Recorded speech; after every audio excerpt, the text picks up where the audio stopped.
we love data here at CBS, so we want to get a little bit more about the data.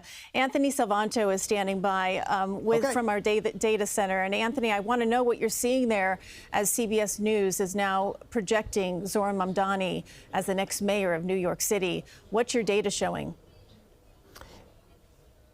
Hey there, Christine. So the reason we can make the call is, number one, really strong turnout today, right? We're going to head north of, it's going to be like 2.2 million. And for context, that's really, really high for a New York mayor's race. In fact, it's the highest in many, many decades. So part of that has been that Mamdani did well on the early vote, but also is keeping pace on election day. And some of the talk before the election was, could Cuomo turn out more of his voters on election day? But that hasn't been the case so far. That's number one. But the biggest thing is, here's a map of New York by neighborhood, right? Now, the places in blue are places where Mamdani is leading. One of the things, and I'll just select out some, right? Our viewers could be in any of these, from Astoria to Williamsburg to, to down here Prospect Park, even Midtown and the upper West Side here.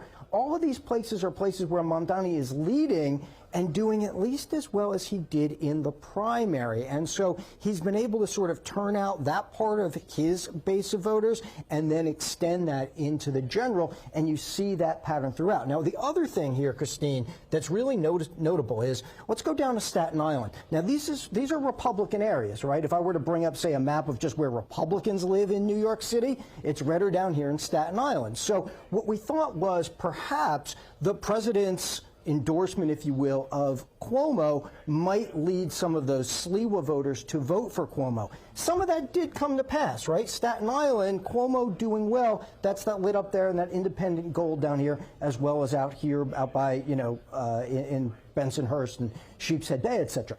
But what's happened is there aren't enough votes for him there to surpass what Mamdani is doing elsewhere in the city and up through Queens and also in the Bronx too. So I could go on and on. But the point is, the pattern here is pointing towards Mamdani, and that's how we can make the projection, Christine.